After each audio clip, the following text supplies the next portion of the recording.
The War of 1812 had two major characters in the defense of British North America. We had Sir Isaac Brock and Tecumseh. But how we recognize their efforts today differs drastically. Here in Queenston Heights, we have the Brock Monument, dedicated to Sir Isaac Brock. Meanwhile, the monument here in Thamesville for Tecumseh is not nearly as spectacular. However, Tecumseh did play a very crucial role during the War of 1812.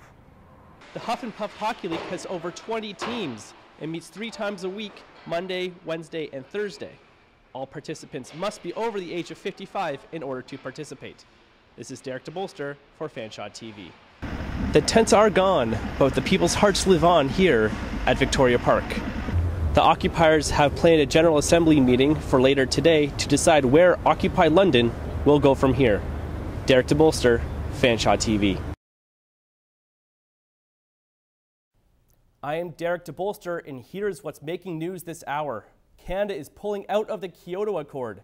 The Harper government has decided to withdraw from the accord, citing financial savings as one of the reasons. Canada will save close to $14 billion, but will not meet the international standards set in Kyoto in 1990. The chief of Ottawa-Pisgat, Teresa Spence, is saying she does not intend to accept third-party management. She is happy to accept all the emergency care offered, but feels third-party management would disrupt her budget cash flow for the rest of the year. The occupiers are back at it again, blocking entrances to ports along the west coast of the U.S., chanting, "Whose ports? Our ports." The occupiers are proclaiming today as a day of protest against cities removing occupiers from their encampments. More on these stories and more at 6 on Fanshot TV News.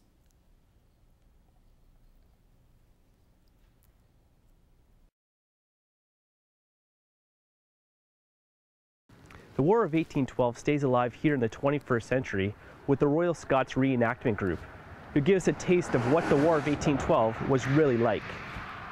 The Royal Scots are portraying the Battle of Longwoods, an encounter between British and American troops on March 4th, 1814. When the British charged up the hill, 52 were wounded and about 16 were killed. Members of the group want Canadians to know and remember how significant this war was in shaping our country. It is a major event in Canadian history because we had an opportunity to join the United States, and we did.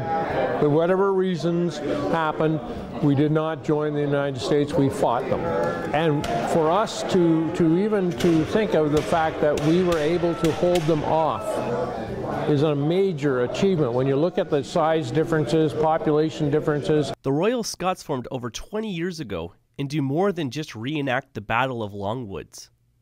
We're also involved in a lot of strong educational training of students as well, and that's one of the primary focuses of the group, is to try and teach students in grades 7 and 8 when the curriculum allows them to look at the War of 1812 from a Canadian history perspective.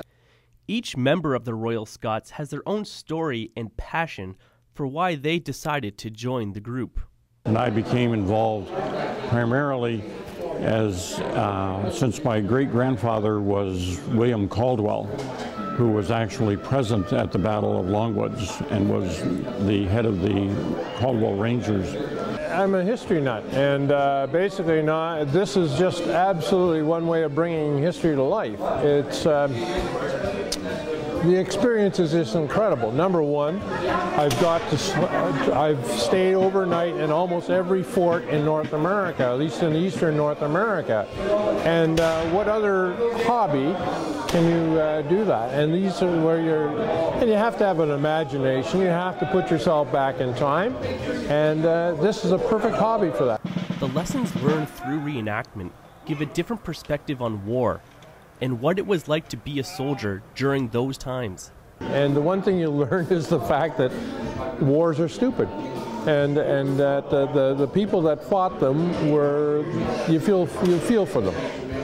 On that field, there were over 20 killed, and close to 60 were wounded, and that wasn't a laughing matter. And it's a very, I think, in a way, a sort of a special place that should be recognized as that. The war may have ended nearly 200 years ago, but thanks to groups like this, it stays alive. This is Derek DeBolster reporting from Longwoods Conservation Area.